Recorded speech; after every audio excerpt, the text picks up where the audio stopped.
Now, conversations are our bread and butter here at The Drum, but gee, they can be hard sometimes, can't they? And yet, in the time of pandemic, with people suddenly forced to confront their mortality or just stuck in the same space day after day, or only through a screen, the quality of conversations we have are more important than ever.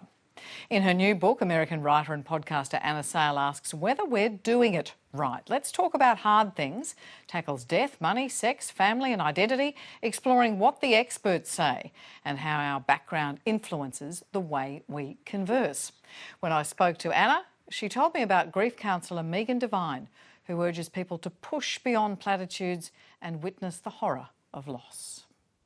She had this really sudden loss where her partner died drowning when they were out on a hike. She was feeling like the people who were trying to comfort her needed to feel comforted that they had been helpful. Her friend had this urge to check in on Megan, and Megan had this urge to just, I need space. I need to be left alone to just try to absorb what I'm feeling. So they actually came up with this system. When they talked about this, her friend said, if I text you and you don't want to talk, I just need to know that you are there.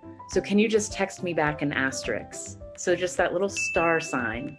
And so her friend would check in and Megan would just have to text back that star sign. I'm here. I prefer to be alone and not talk right now, but I'm here. You note that sometimes family conversations can be the hardest talks to have because people are more interested in maintaining their own position than finding a resolution.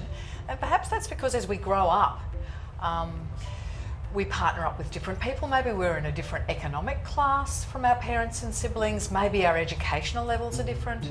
That is the natural process of family. Growing away, separating from family is part of growing up. But I think the thing that we have to think about in our hard conversations with family is, okay, is something that I feel tension around, is it so kind of important to me that the rest of my family acknowledge it, and whether they can handle it or whether they will support me in it or not, I need them to know? Or is it one of those things where you can say, it's more important that we kind of keep things polite and get along together around the holiday dinner. And I'm just going to focus on the things that we share. I don't need to bring up that thing that I think might be upsetting to one of my family members. And they're the easy conversations to have compared to sex and money.